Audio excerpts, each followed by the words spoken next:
પગલે પગલે પ્રગતિના પંથ. શરદ પૂર્ણિમાના ઉત્સવ બાદ ગઢડા થઈને સ્વામીશ્રી અન્નકૂટ ઉત્સવ માટે સારંગપુર આવી પહોંચ્યા.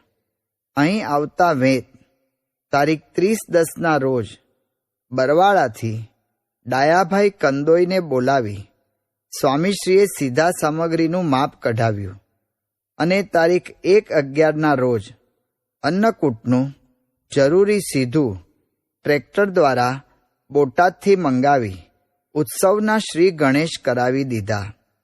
તારીખ 7/11ના રોજ સાંજે 7:30 વાગે સંત વલ્લભ સ્વામીને સાથે રાખીને ચોપડા પૂજન કર્યું.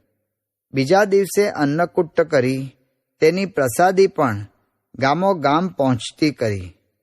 સંસ્થાની સાથે સાથે સારંગપુર મંદિરની કાર્યવાહી પણ સ્વામીશ્રી સુવાંગ સંભાળતા.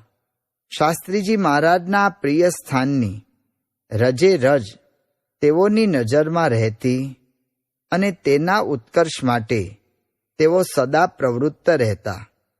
તેથી તારીખ 13/11ના રોજ મંદિરના રંગમંડપમાં આરસ પથરાવવાની કાર્યવાહીના પ્રથમ ચરણ રૂપે તેઓએ સેવા અંગે લખણી શરૂ કરાવી દીધી. સારંગપુર મંદિરના વિકાસને આમ ગતિ આપીને તેઓ કાર્તિક પૂર્ણિમાના સમયે બોચાસણ પધાર્યા. અહીં શિખર પર સ્થાપિત થનારા સુવર્ણ કળશના પ્રકલ્પમાં પ્રાણપુરી અમદાવાદ પહોંચ્યા. અમદાવાદમાં પણ નૂતન શિખરબદ્ધ મંદિરના પગરણ મંડાઈ ચૂકેલા. તેથી અહીંના સંબંધિત સંતો ભક્તો સાથે તે અંગે વિચાર વિમર્શ કરીને તથા બાંધકામના સ્થળ પર જઈને અમદાવાદના કાર્યને પણ વેગ આપ્યો. અમદાવાદથી તારીખ 5/12ના દિવસે સ્વામીશ્રી મહેળાવ પધાર્યા. અહીં શાસ્ત્રીજી મહારાજનું જન્મસ્થાન યથાવત રાખી બાજુમાં હરિમંદિર કરવાનો નિર્ણય યોગીજી મહારાજના સાનિધ્યમાં થયો. તે અંગેની આવશ્યક આર્થિક સેવાનો ખરડો પણ ત્યારે જ કરવામાં આવ્યો. આમ મેળાવમાં પણ મંદિર નિર્માણની પ્રવૃત્તિનો પ્રારંભ કરાવીને તારીખ 7/12ના રોજ તેઓ સારંગપુર આવી પહોંચ્યા. સ્વામીશ્રીના વિદ્યુતવેગી વિચરણમાં જોઈ શકાય છે કે તેઓનું અહીંથી તહીં ઘૂમતા રહેવું એ કેવળ આંટા મારવાની પ્રક્રિયા નહોતી, પણ તેઓના પગલે પગલે પ્રગતિના પંથ ફૂટતા રહેતા. મંદિરોના વિકાસ કાર્યોને વેગ અને દિશા મળતા રહેતા. સંસ્થા વિશેષ સમૃદ્ધ અને સુસ્થિર બનતી જતી.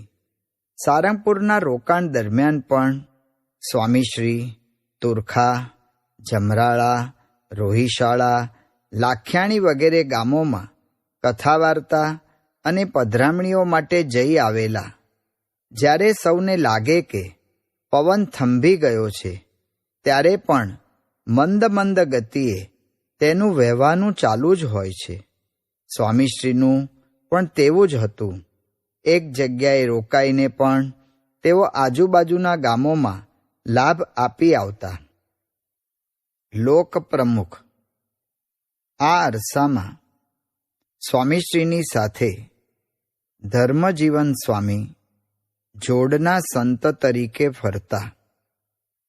તેઓ કાયમ જોતા કે સ્વામીશ્રી સંસ્થાના પ્રમુખ છે, છતાં તેઓ માટે કોઈ જ વિશેષ સવલતો હોતી નથી.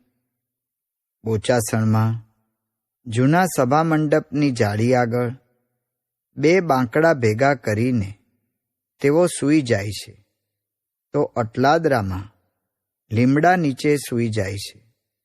ગઢડામાં કોઠારીના કાર્યાલયની બહાર જાળી પાસે પાટ પર સૂઈ જાય છે, તો ઘણીવાર બહાર રેતીના ઢગલા પર જ સૂઈ જાય છે.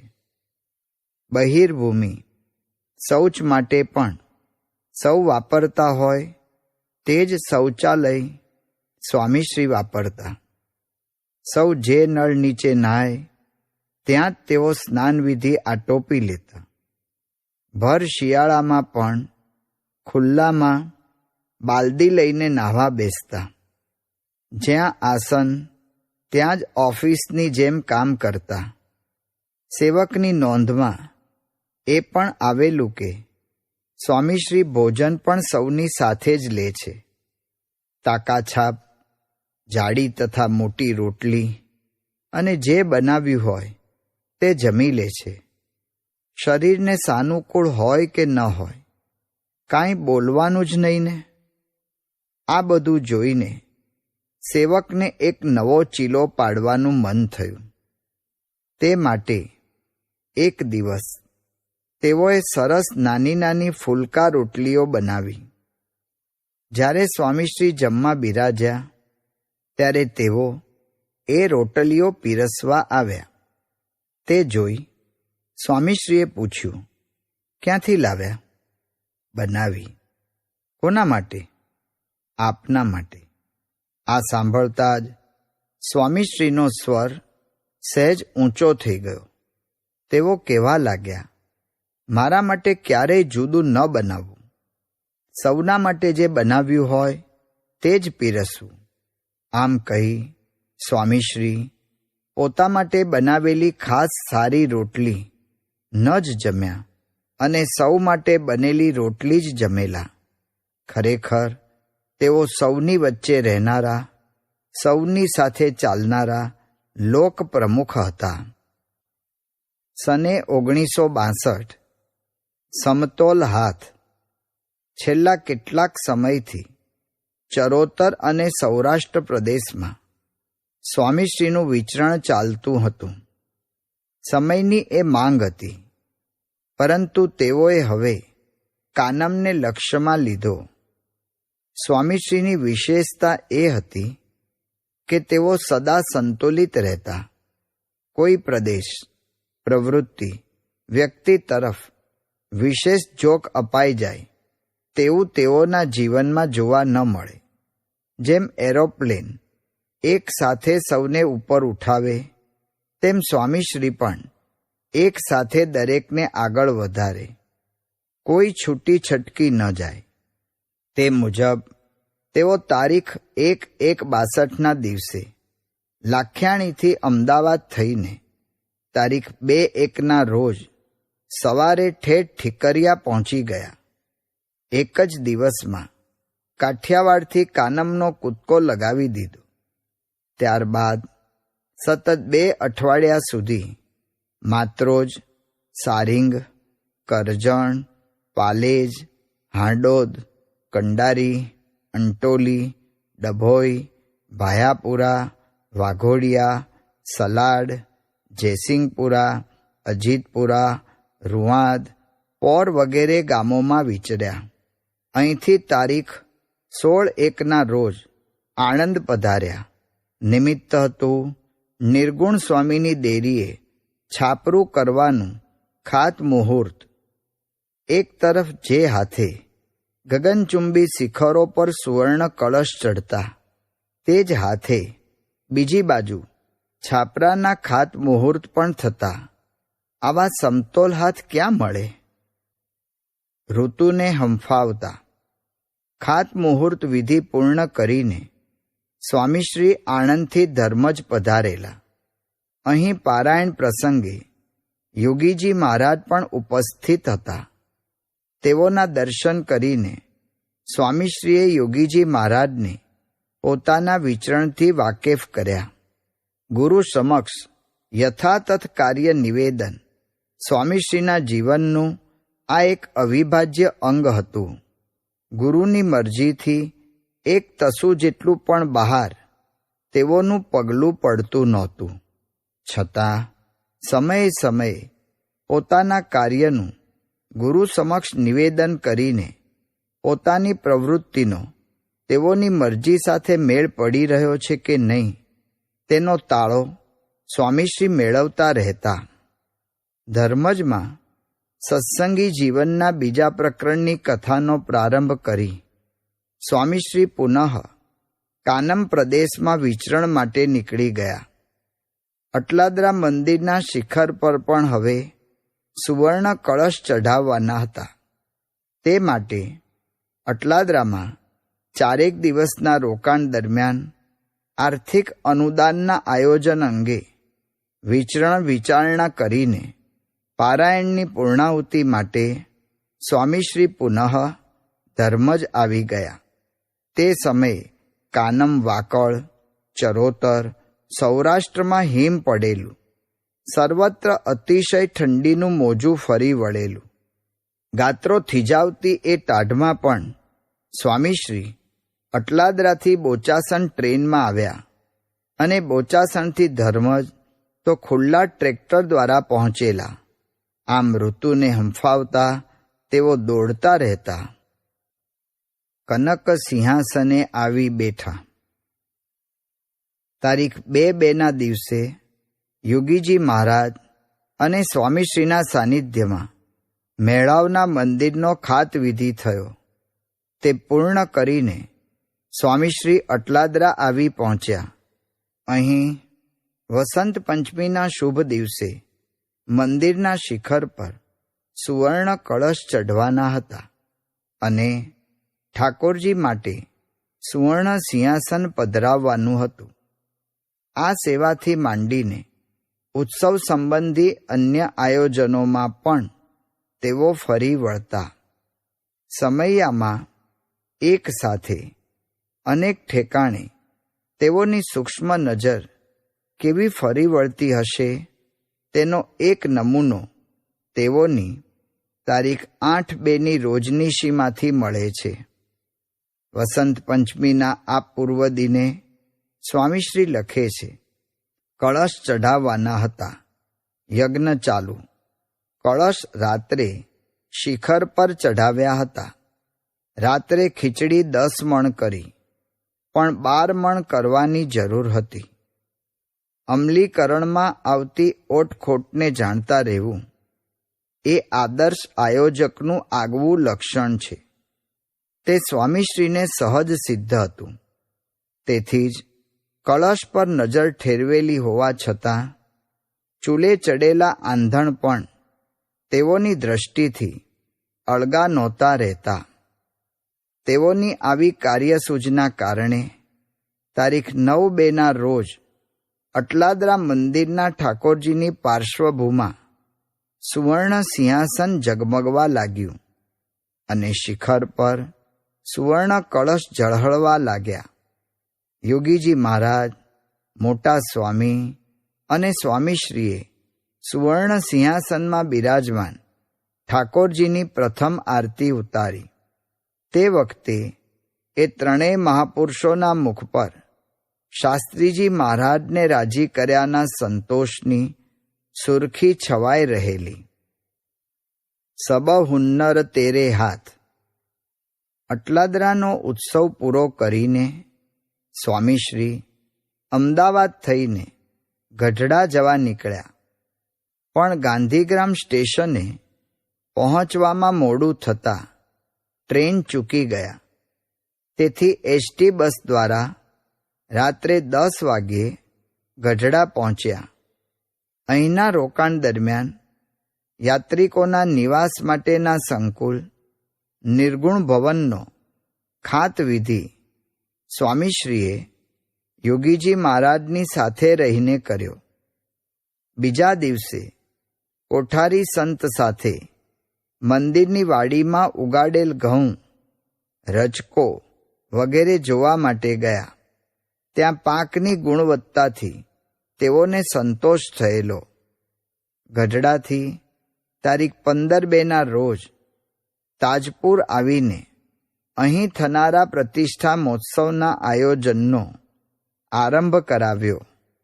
તો તેના વળતા દિવસે તારીખ 16/2ના રોજ સારંગપુરમાં આરસ પથરાવવાના કામ અંગે કડિયા સાથે વિચારણા કરી અને ઘી ગોળના કોઠાર, ભંડાર તથા થાળભેટ નોંધાવનારને અપાતી પ્રસાદી રાખવાના કબાટનું કામ સુથાર પાસે શરૂ કરાવ્યું.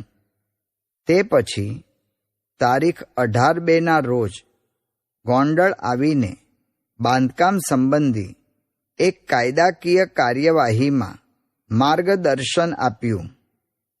ત્યારબાદ તારીખ 20/2ના રોજ અમદાવાદ જઈને દરવાજા, મકાન અને વંડાની ઊંચાઈ વિશેના કામનો નિકાલ લાવી તારીખ 21/2ના રોજ રાજપુર ગામે પારાયણનું મંગલાચરણ લલકારી દીધું. સ્વામીશ્રીને રોજ ઉઠીને સ્થાન તો બદલાઈ જ જતા, પરંતુ કામ પણ બદલાતા રહેતા. અહીં માત્ર એક જ અઠવાડિયામાં તો ખાત ખેતર અને કબાટ કાયદાથી માંડીને પ્રતિષ્ઠા પારાયણ સુધી તેઓની પ્રવૃત્તિનો પનો પથરાઈ ગયેલો જોવા મળે છે. ખરેખર કામિલ, કાબિલ, મુર્શિદ, સબ હુન્નર તેરે હાથ વે એવા સંત તેઓ હતા.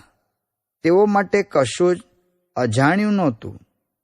રાજપુરમાં પારાયણની પૂર્ણાહુતિ બાદ ચાલાસણ, નરસિંહપુરા, આણંદ, બોચાસણ, અટલાદરા, અમદાવાદ થઈને સ્વામીશ્રી ફૂલદોલ ઉત્સવ માટે સારંગપુર પધાર્યા.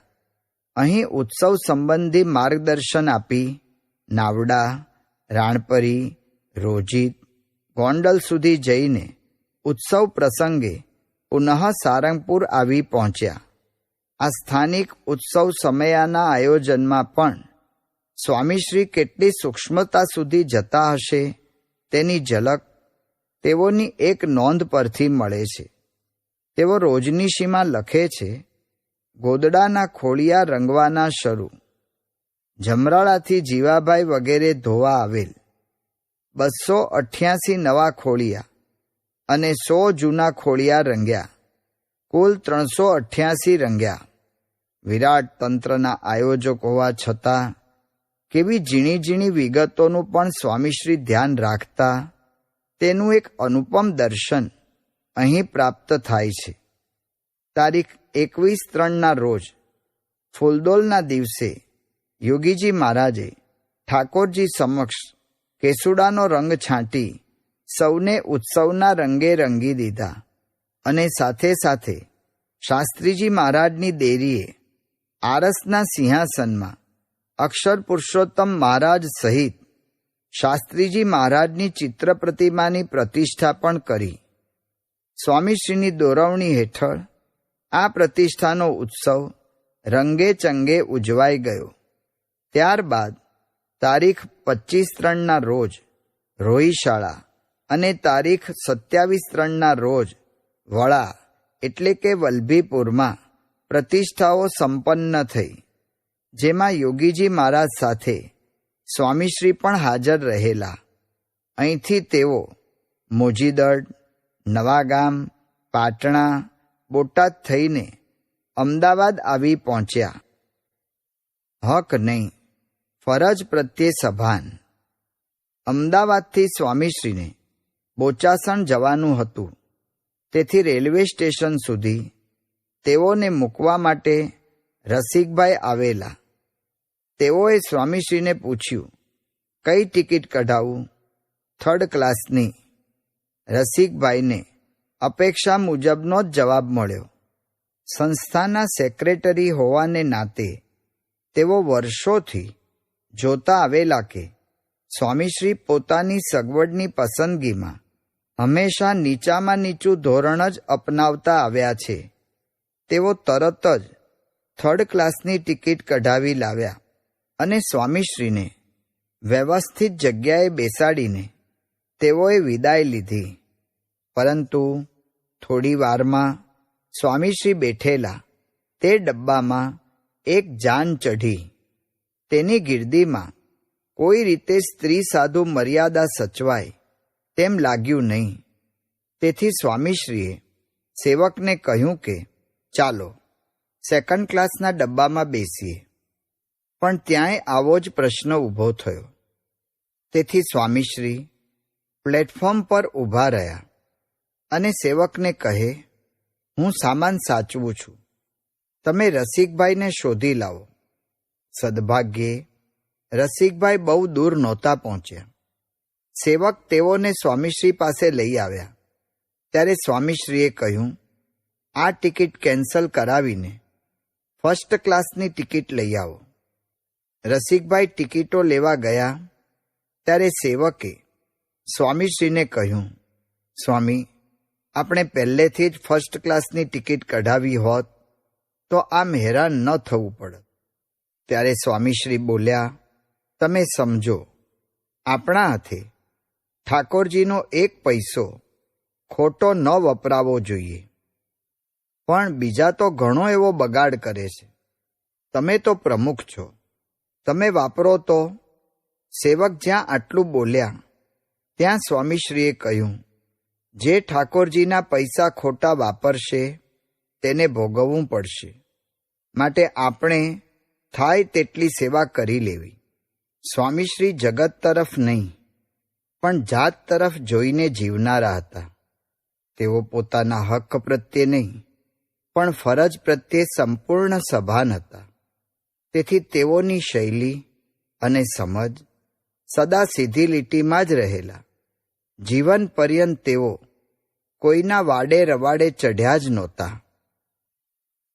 સુંદર મંદિર એવું શોભે. સ્વામીશ્રી કળશ સ્થાપન માટે અમદાવાદથી બોચાસણ આવી ગયા.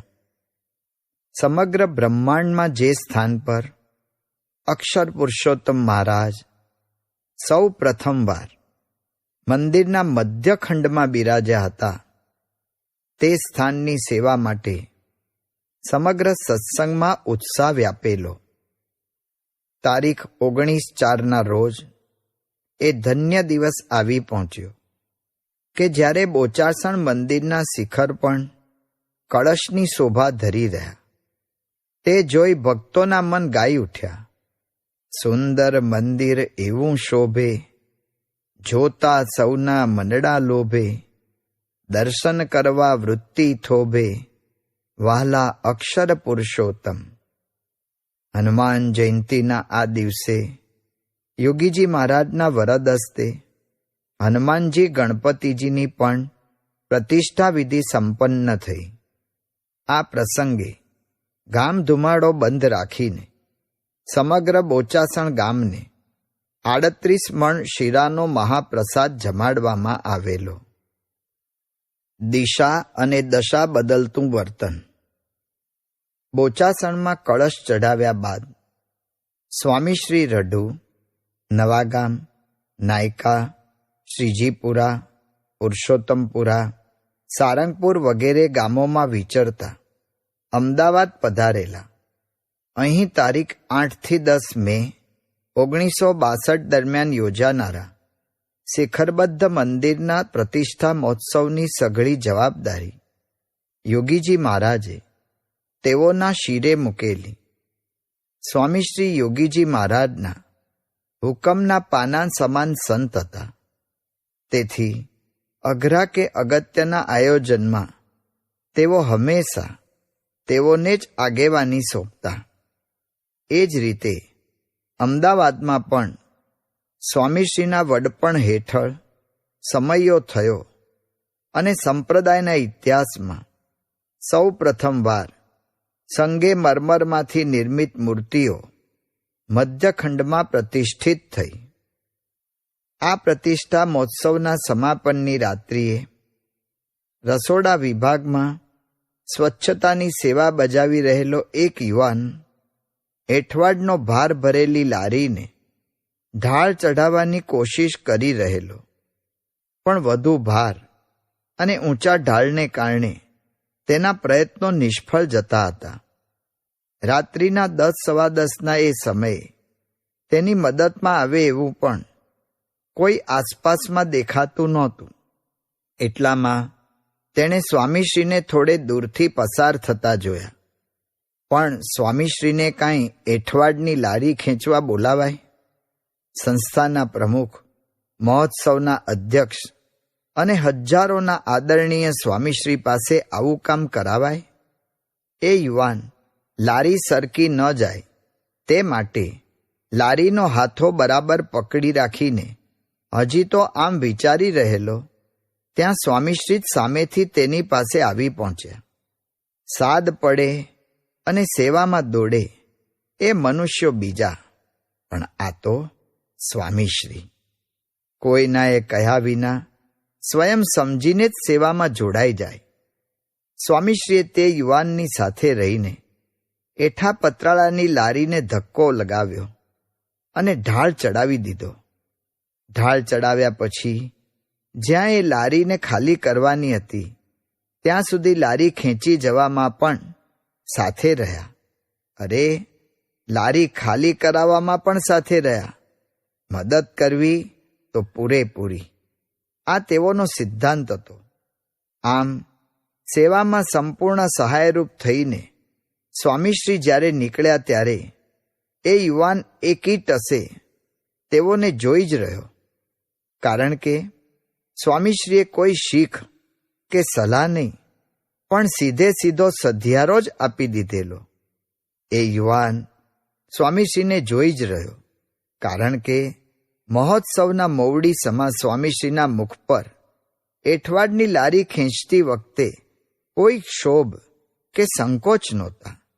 એ યુવાન સ્વામીશ્રીને જોઈ જ રહ્યો, કારણ કે મહોત્સવના મુખ્ય મંચ પરથી સભાને સંબોધનારા સ્વામીશ્રીના ચહેરા પર એઠવાડની લારી ખેંચતી વખતે જુઓ, મોટો થઈને પણ હું કેવી નાની સેવા કરી જાણું છું જેવા કોઈ ગર્વ કે ઘમંડ પણ નહોતા. એ યુવાન ન કેવળ સ્વામીશ્રીને જોઈ જ રહ્યો, પણ એ સ્વામીશ્રીનો બની રહ્યો. સ્વામીશ્રીના આ સદવર્તનની ચોટ તેના અંતરમાં એવી લાગી ગઈ કે તેણે સાધુ દીક્ષા ગ્રહણ કરીને પોતાનું શેષ જીવન સંસ્થાની સેવામાં સમર્પિત કરી દીધું. તેઓનું દીક્ષિત નામ સાધુ નારાયણ પ્રસાદ દાસ રાખવામાં આવ્યું. સ્વામીશ્રીનું વર્તન 1000 વક્તાઓને હંફાવે તેવું હતું. તેઓની નિઃશબ્દ ક્રિયામાં પણ એવી તાકાત રહેતી કે જીવનની દિશા અને દશાને એક ઝાટકે બદલી નાખે.